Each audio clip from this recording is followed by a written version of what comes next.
And joining us now on the debate, Larry Martin. He's Senior Fellow at the George Morris Centre. That's an agri-food think tank. Ron Versteeg, Vice President of the Dairy Farmers of Canada.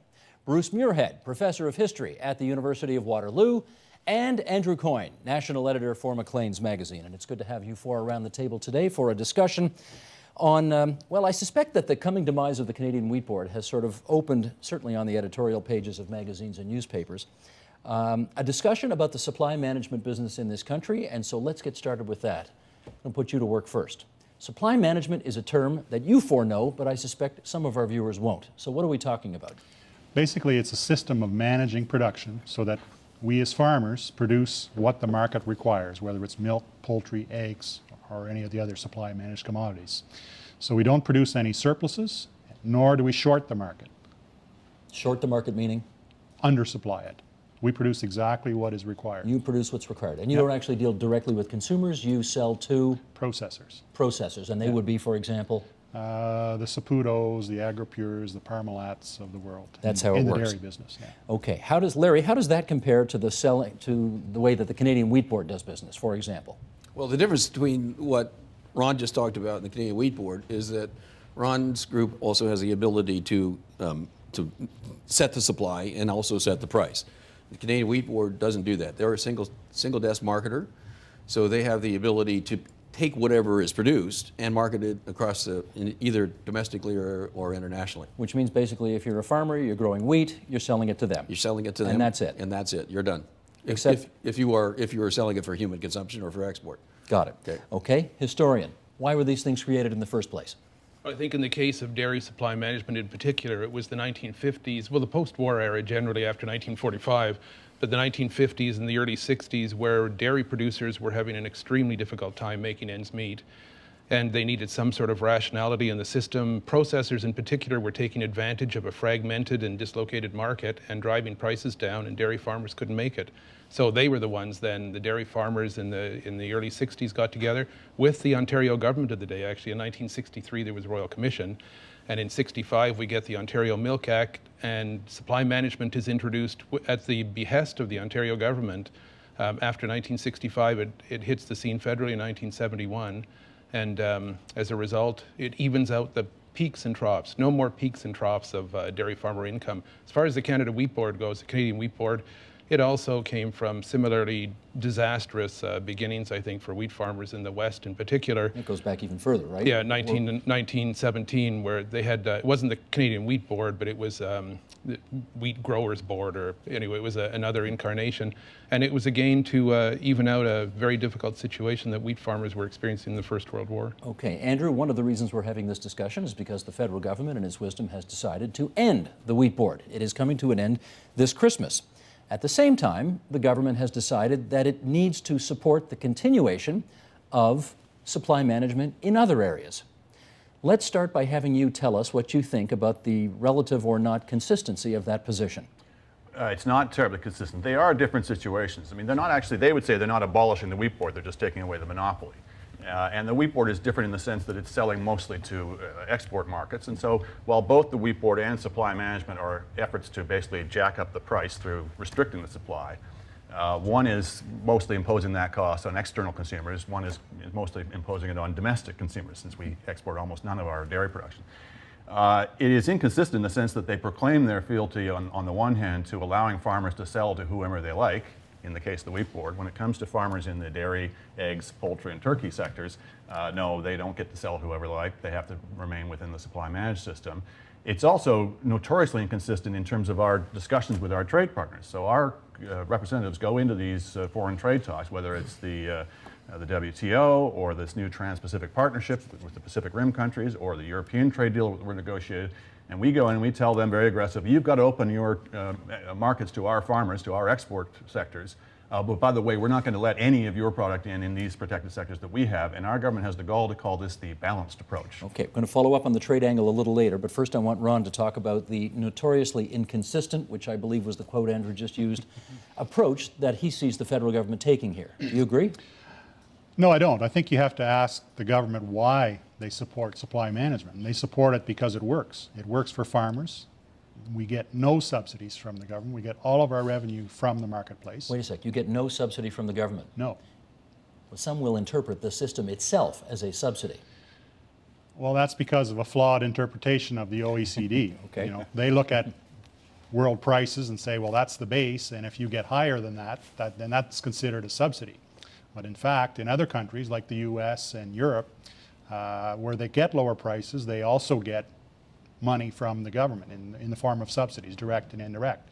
So the fact that they get a subsidy means that they can accept a lower price from the marketplace and still eke out a living. Okay, Larry, there are a lot of people in favor of the current system. The federal government is in favor. The provinces are in favor. The farmers are in favor. Right. So where is the cry coming from to get rid of it? Andrew. Besides in the pages of Maclean's magazine, where else? No, actually, I don't think, well, I think it's mostly in the press that we're hearing the cry to get rid of it. What I really hear is the issue is coming up from a couple of things. Number one is the trade issue, because now the concern is from the 90% of farmers who aren't in supply management, if we don't give up something, perhaps, on dairy and poultry to other countries, that means that those other countries aren't going to give up something to us on our hogs and pork and our hogs and beef and that sort of thing, and therefore it's beginning to cost us. And that's where I'm hearing it now on the countryside. It's from the folks who aren't in supply management but perceive that they're losing opportunities because of the fact that we are taking such a strong position on supply management. I think Andrew thinks he has some colleagues out there, not just him. Well, and not just the farm sector. I mean, yeah, I mean, the economists have been railing against this for years. You've got a list as long as your arm of articles in which they pretty meticulously demolished the case for supply management in economic terms. But what you're seeing more recently is the business community in general getting very alarmed at the fact that this little tail could wag the entire dog. I mean, the supply management sector is only a small part of the overall farm sector, which is only a small part of our overall economy and trade. And yet, literally, that's why we were not invited to the table of the Trans-Pacific Partnership, was that other countries. Remember, we're alone in the world in maintaining a supply management system. The other countries that used to have it, like Australia and New Zealand, have gotten rid of it. So we have no allies at these tables, and they're telling us in no uncertain terms, until and unless you clean up your act on this, don't bother showing up, which is why it was interesting and significant, potentially, that the Prime Minister let it drop casually the other day that, oh, by the way, we're now going to apply to join the Trans-Pacific Partnership. Something must have changed somewhere in there. But you're inferring from that he's movable on supply management. Maybe yes, maybe no. Nobody knows. Huh. Yeah, all right. Well, all right, sorry, go ahead, Bruce. Well, in terms of the Trans-Pacific Partnership, I think it was John Key, who's the New Zealand Prime Minister, who a few years ago put the kibosh on Canadian participation in developing talks at the time. And that, of course, is because New Zealand is, maybe it's better being a dairy superpower than a nuclear superpower, but New Zealand is the dairy superpower almost to the world. They have about 2% of the world's market for dairy. And Fonterra, their big co-op, for want of a better word, I suppose, dictates policy in New Zealand. I have a colleague in New Zealand who I'm working on a project with, and he describes New Zealand or Fonterra as a co-op with a country and not New Zealand as a country with a co-op. But let's just clarify this. Andrew pointed out there are some countries that have got rid of this system. Are they happy that they've got rid of it? Putting words in my colleague's mouth, I'd have to say he believes that the New Zealand system is unsustainable. It's not resilient, it's unsustainable. They're moving into climatically insecure areas now. They also operate using a single desk, more or less the same system that Single desk means? Where they sell to the co-op, to Fonterra, and then Fonterra goes around the world and finds markets for their product. So they regret giving up supply management? No. Consumers pay more in New Zealand. Consumers pay more. Milk is much more expensive in New Zealand than it is in Canada, and that's because they view it as a commodity the same way that we view oil or copper. So as global prices for milk rise, of course, the price in New Zealand rises. And I think at the end of 2010 or so, 4 liters of milk in New Zealand costs $5.66. In Canada, it's about $4.60 or so, a little bit cheaper in the U.S. Consumer level. Yeah, at the consumer level. It's just in the grocery store. Well, in downtown Toronto, you're paying $2 to $3. StatsCan puts the average price across the country for a liter of whole milk at $2.38. well, Sorry, did you say gallon though? And are you saying liter? I'm saying 4 liters. You're For saying 4 liters liters of as well. milk, it's Depends about, what size you buy. If you buy 4 liters, a 4-liter bag or jug, you're going to pay $1.15, $1.20. If you buy the 1-liter size, you're going to pay $2.25 The for point that being, 1 liter. come back to New Zealand, is New Zealand, when they had supply management, was just as much of a protected backwater as we are. They made, as you know, a whole range of program reforms across their economy back in the 1980s, one of which was to get rid, in the 1990s in the case of supply management, to get rid of supply management. Since then, they've now become this global titan in dairy products. And of course, the irony of the situation is whenever you start talking about opening up the market in Canada, the first thing that people will say is, oh, for goodness sakes, we can't possibly compete against those New Zealanders. Well, put two and two together there. Why did New Zealand become so competitive? Is they had no other choice. They've created a monopoly. I mean, they have one processor that has 90% of the market share, and that would never be allowed in Canada or in the US. They tried to do it in Chile, and they were refused by the Chilean government. So the bigger part of it is that the New Zealand dairy sector is hyper competitive. They were basically put their backs to the wall. I'm not saying any farmer would like to go through this, and they went through a lot of turmoil when they made the change, but they came out of it with a much more competitive sector. Very analogous to what happened with our wine sector. Remember when we went into free trade, one of the people that the industries that thought they were going to be the sacrificial lamb was the Canadian wine industry. How could they possibly compete against the Americans? And as long as they were competing just on price, that was probably true. They were forced to retool and to reimagine themselves and came out of it as a much more niche-oriented industry, and they're thriving. Winning medals Even all over under the free place trade. now. Larry, tell me this, though. Has supply management provided for us as a country that which the policymakers had intended in the first place? Well, the answer is yes and no. Certainly yes in the sense of for those people who have a quota, they have had a much more stable lifestyle, and they've had higher prices. So there's no question about that. What's the no part of it? The no part is, Ron says it's not a subsidy. I'm sorry. If you give a 250% tariff protection and allow people to price behind the 250% tariff protection, you're giving them the power to tax. It's just not through the tax the same system. tariffs as the US or the EU. The I'm same sorry, tariffs. The U.S. tariff's 125%. But it becomes a dairy. question of semantics, and whether it's 200% or 125 makes no difference. It's paid Well, for it by sounds like consumers. paid for Is by different. consumers. So they So what- jack so up your the price tax- by restricting the supply. Right. So Now you're the- paying through the price system rather than through the tax system. But in the U.S. system, they provide subsidies for their milk. Yes. In 2009, they provided $20 billion worth of subsidies. So the point could easily be made that in the United States, the price of milk at the supermarket shelf is cheaper. That is absolutely true, and there's no getting around Well, that no, fact. they don't have a consumer subsidy in the States. In fact, they have price supports in the Right. States to drive the price up. They have an export subsidy. They also subsidize too. domestic farmers Yeah. for the product that they produce for supermarket shelves. But with a so view they to driving pay the twice. price up, not down. Yeah, no, but consumers, in a sense, pay twice. And in a way, you could say, why are people who don't drink milk, why should they be paying taxes to support the milk industry when they don't drink milk? What's the answer?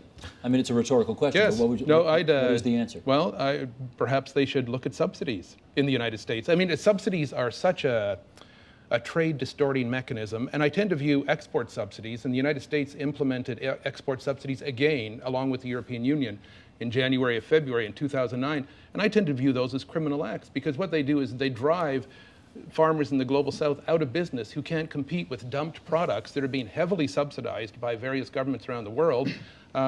They can't compete and they go out of business. Well, let me ask Ron this. If for eggs and turkey and chickens and milk, if it makes sense for that to run the supply management system, why not for asparagus or green peppers or something else?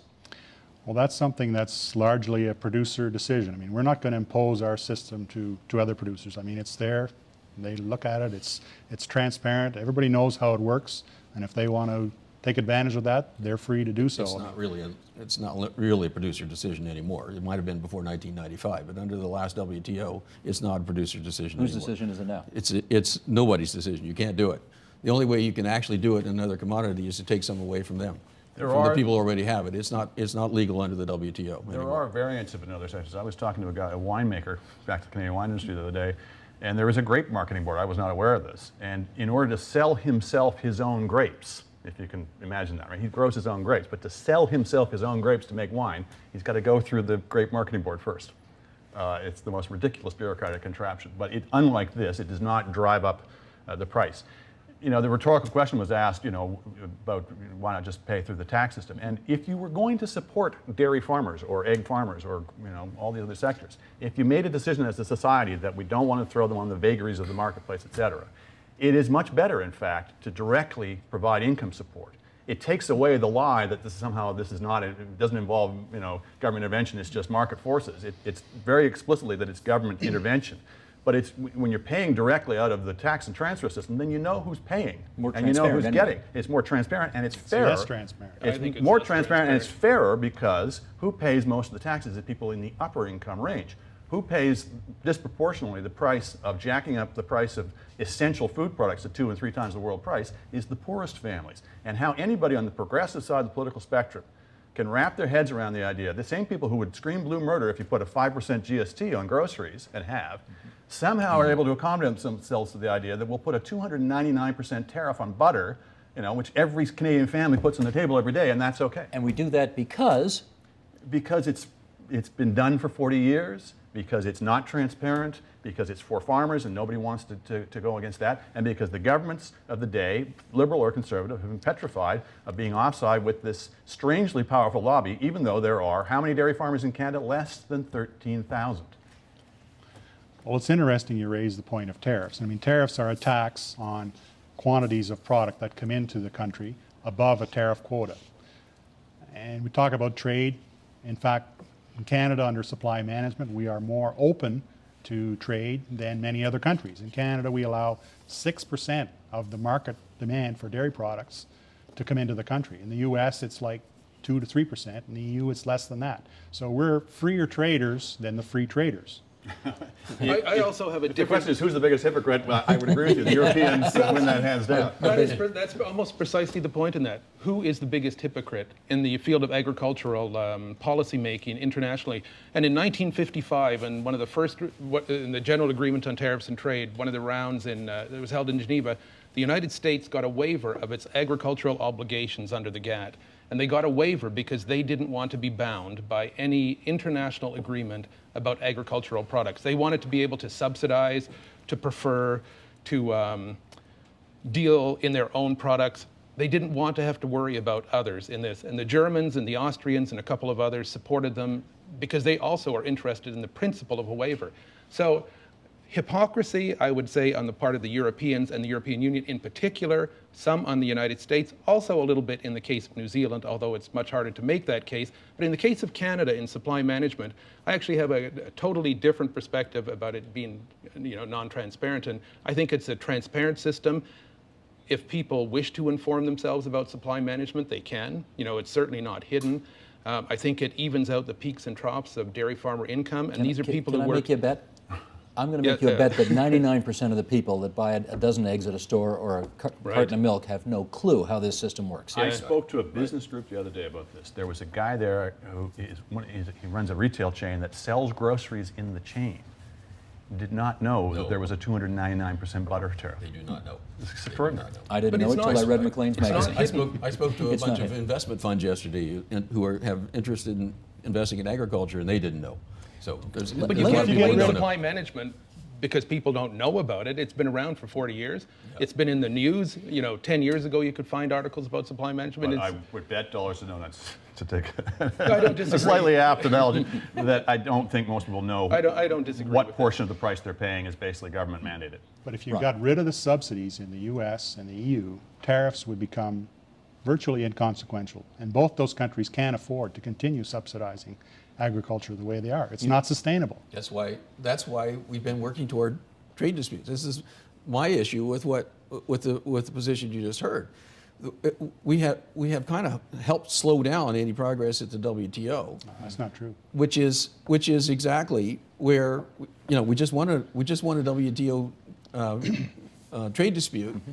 The WTO is the best place for us in the world, I think, to get rules made so that we can actually stand up to the two big hypocrites. Surely out the there. European Union and the United States with the reimposition of export subsidies are in contravention of WTO rules. they're not. I mean, as you say, the Not if hypocrisy they're under their limits. Before we get down the road of trade too long, there's one aspect, there's one angle in this we haven't touched on yet, which I don't think we can let go by any further, and that is Quebec. Governments like to win seats in Quebec. As a result, where most of the dairy industry in this country is, they have not gone after this file because of that. That's a huge part of this discussion, isn't it?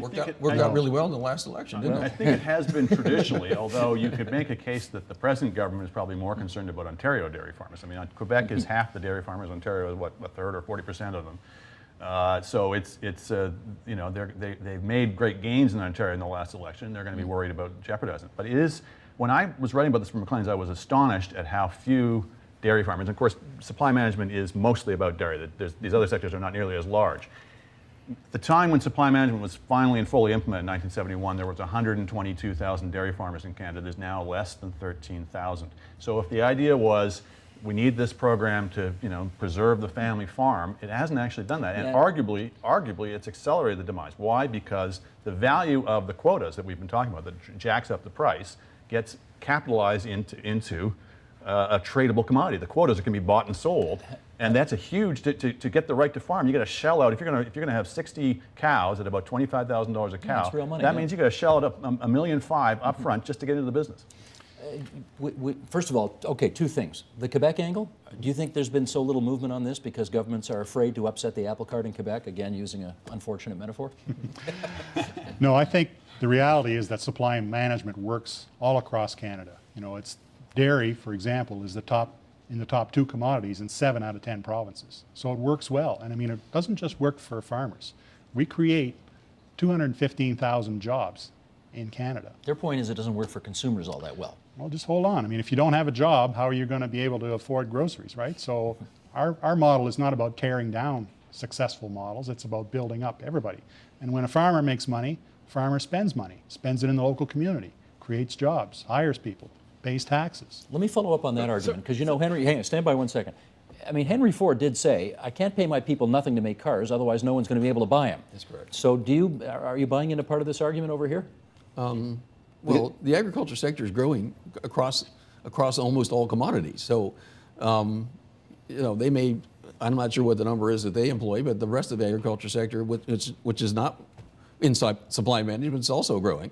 So, Growing in volume or growing in net revenue? yes, both. I mean, Bruce? I think the interesting thing, Andrew's point about jeopardizing the family farm, I take an opposite perspective to that as well. Again. Yes, surprisingly, I think. But it seems to me that you have a similar decrease. You know, there are numbers for Germany, for Norway, for New Zealand, Australia. Their farms have decreased at a far more rapid rate than Canadian farms have. I mean, a whole bunch of reasons. It's very difficult to get somebody to want to farm dairy, right? It's 365 days a year, 2 times a day. You got to milk cows at least. So it's very, very difficult.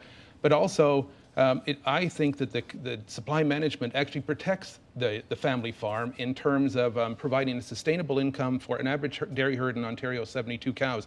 That is sustainable, it's resilient, it provides its security of supply. In New Zealand, the average dairy herd is 389 cows, which means that you have far fewer farmers, supporting local communities. I live in Elmira in Ontario. It's supported by dairy farmers. Mount Forest in my part of the world as well is supported. I mean, all of these areas, all these communities are supported by those farmers who don't have to worry about wild swings in price and wild swings in income. I think it's an extremely valuable system for injecting a dose of stability and resilience in the community. There's so many points. There's much better ways of if farmers want to have assurance of you know, locking in a price. Farmers know how to work futures markets just as much as anybody else do. They don't need to have an elaborate price fixing ring to do that. We talked about Price fixing. That sounds that's vaguely what it is. conspiratorial. Well, no, if it was being done in any other industry, it would be illegal. it is, they've been given dispensation from But it's legal. You're making it sound like it's somehow... Oh, okay, right. I'm not trying to say it's illegal, It's not- but no, it's it not is illegal. price Yeah. fixing. Yeah, Is what it price is. fixing, yeah. The argument that we can somehow overcharge each other on our way to prosperity, that's not how economies become wealthy. They don't do it by being overcharging and inefficient. They do it by becoming more and more efficient at making more and more things. If consumers were not shelling out the extra $3 billion a year or so that they are shelling out to pay above market prices in the supply management sectors, they could be spending that money in other sectors of the economy, creating jobs, creating wealth in other sectors of the economy. So let's not get into this idea that somehow by paying 2 and 3 times the price of these things, somehow that's making us all wealthy. It's not 2 or 3 times the price. In fact, the conference board says roughly 30 to 40% more Canadian prices cost more than the United States. So I think the numbers are extremely difficult. to get a hold of, and certainly the USDA, the U.S. Department of Agriculture, says that in various of its own publications. The other thing about this is that Canadian dairy farmers are incredibly efficient. They've become more and more efficient. In fact, the volume of milk produced in the province of Ontario, for example, has gone up from the time we had 120,000 farms to the current 13. The 13,000 farmers today are producing more milk than the 120,000 did 40 years ago. How come we drink less of it all the time then? Well, there could be any number of reasons for that. Mostly An aging demographics. population. Demographics, meaning? Yeah. People get older, they drink less milk, but they consume more cheese, they consume more yogurt. So overall, we're producing roughly the same amount of milk, fact, a here's little the bit more. Can you speak to his point, though, that we're spending $3 billion more on this product than we need to? No, I don't know where that number comes from at all. Came from his mouth about yeah. 2 minutes ago. But we say not. See, the Howe Institute, among others, and there's a very simple way of measuring how much we're paying extra. First of all, the OECD has done comparisons of prices totally across flawed. country. Second of all, I was just looking at numbers. Average price of a liter of whole, I should say, of a gallon of whole milk in the States is $3.57. In Canada, per liter, it's 2.38. If you average it out, that's about three or four times the price. 466. Well, we can argue back and forth that. But See, that's the problem. But the other thing you can look at is just look at the tariffs. If the tariff measures the amount of protection that we feel we need for this to keep the price where it is. If we didn't think that price was going to be undercut by that amount, we wouldn't have the tariff. If you have a 299% tariff on butter, as we do, that tells you how much more butter costs than it should or would under market conditions. Ron?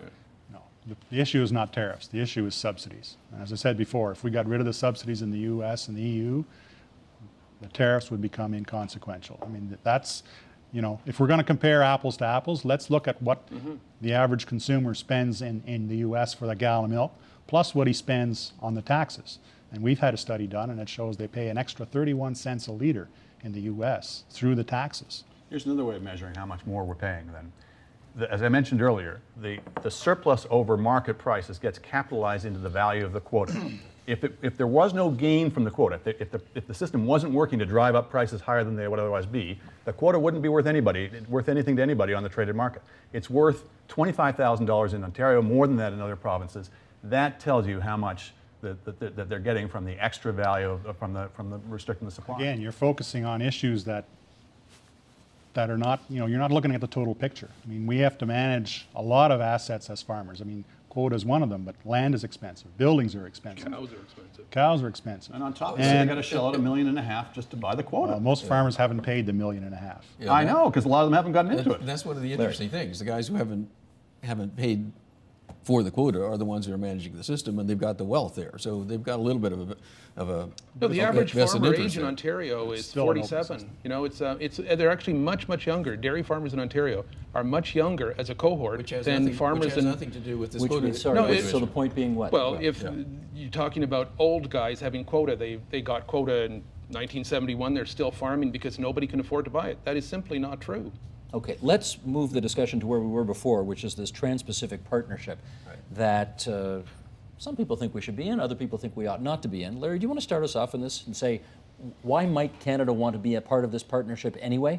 Well, just from an agricultural perspective, we have the third largest endowment of agricultural land in the world. We have 9% of the world's water supply, and we have a very hungry world out there of people who are coming out of poverty, and they're wanting to buy a lot more food. So it would be advantageous, in your view, for Canada to be in this partnership because Of the fact that we're going to be able to get market access to a very fast-growing food market. Do you agree we want to be part of this? I think that's one benefit. The benefit of any trade deal or of trade in general is not so much from the export side, it's from the import side. It's the ability to get cheaper and better quality goods from other countries that have a comparative advantage in other sectors that allows us. So the reason why we export is to be able to buy their imports rather than the other way around. But absolutely, for the farm sector itself, for the supply management sectors themselves, they're cutting themselves off from the potential to become export to search after these export markets, as Larry is saying, in these emerging markets, because our system is basically an autarkic system. It's based upon preserving a home market with a very small amount being imported, a very small amount being exported, And why not? Because they're making a pretty good living.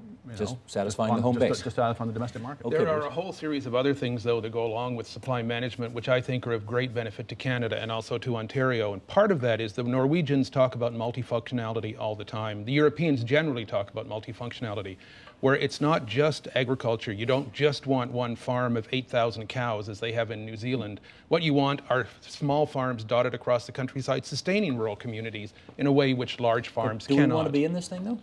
Do you think we want to be in?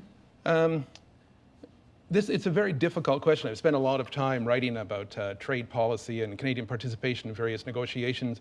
And in the beginning of my career, I would have said, absolutely, we want to be in it. Now, I'm not so sure that the objective reality of most Canadians, you know, the state has benefited through participation in various trade negotiations. But I'm not sure the objective reality of most Canadians would say, yes, we should be in the Trans-Pacific Partnership above all else. Because what does it mean for the average Canadian? You know, we have rising income inequality in Canada. We have disappearing middle class.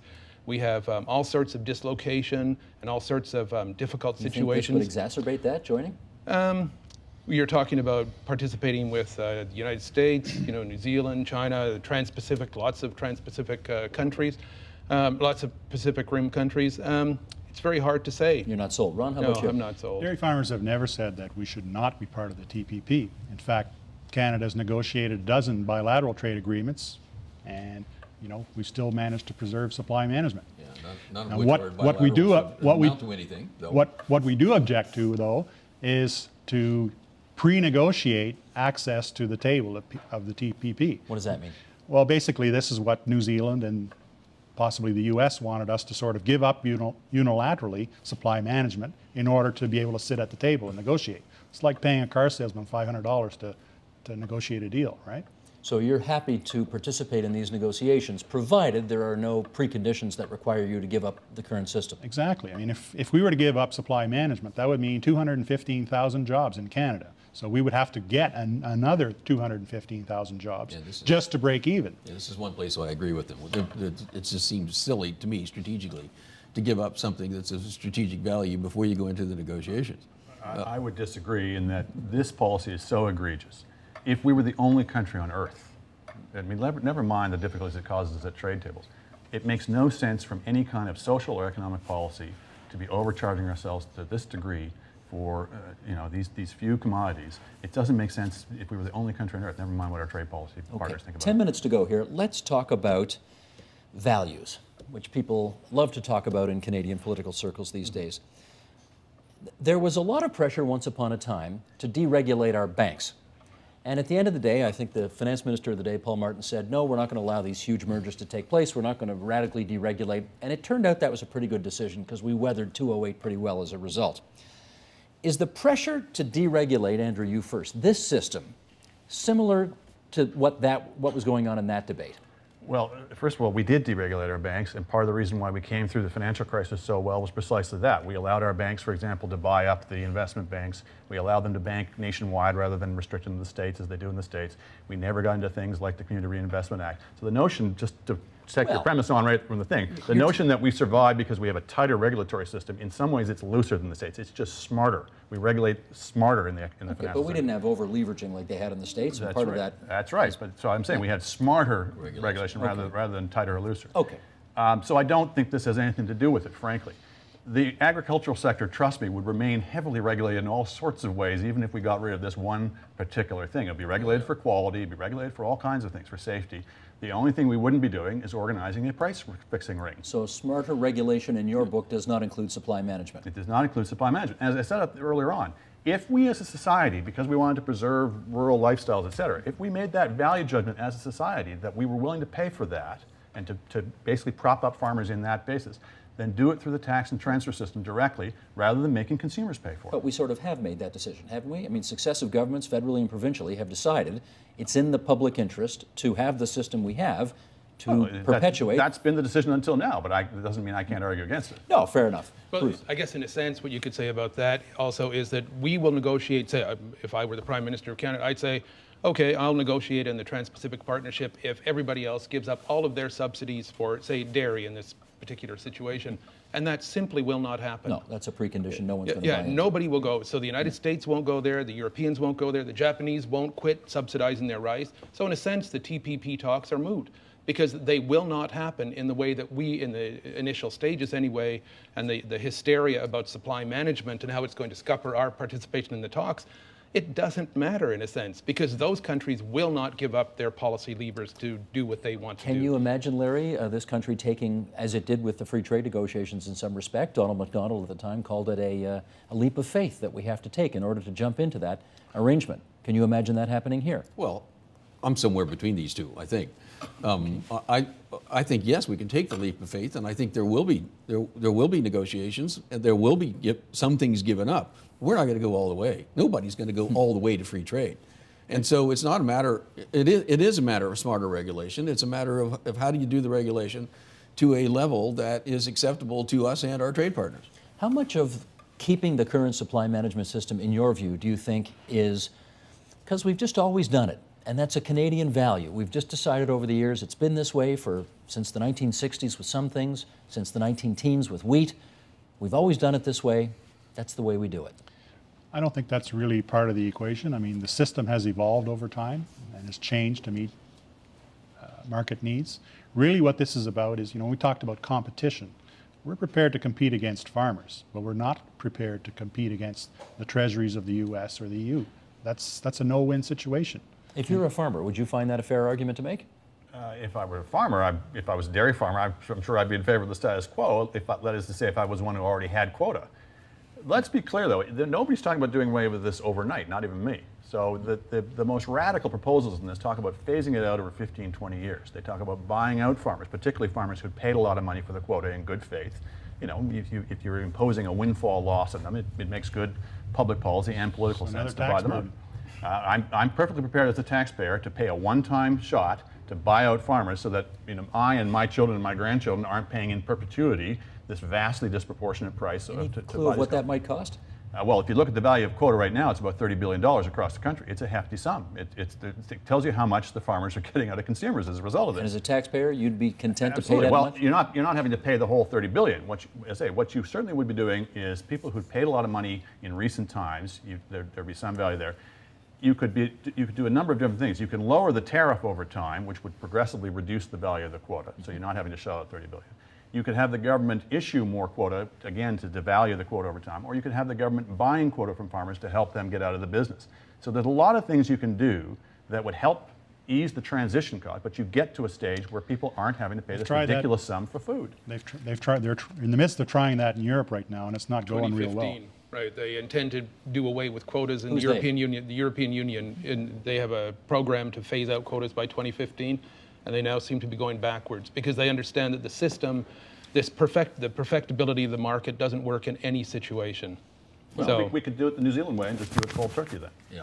But I'm offering a nice political compromise. actually, a New Zealand cow produces something like 3,500 kilograms of milk a year. A Canadian cow produces about 10,000 kilograms of milk a year. So New Zealand has a unique situation that isn't replicatable almost anywhere else, where it's a temperate climate. They don't have barns in New Zealand. They don't need the infrastructure that's necessary here. So it's a cheaper way to So don't compare run New Zealand to Canada. Compare New Zealand to New Zealand. New Zealand, before all this, had a ridiculously inefficient system. They were not the world power that they are Well, they now. were tied So into the something UK. changed, and the thing that changed was not the climate, but the policy. No, the thing that changed was the UK joined the European Union on 1st of January 1973, which put the cat right amongst the pigeons in the New Zealand situation. That's why they changed. Yeah, but that's 20 years before they changed. No, They didn't change till 1990. They had a 5-year, in 1978, the transition period ended, so really between 78 and 84, it's 6 years, and New Zealand was a basket case over that period of time. That's quite true, but the big shift in New Zealand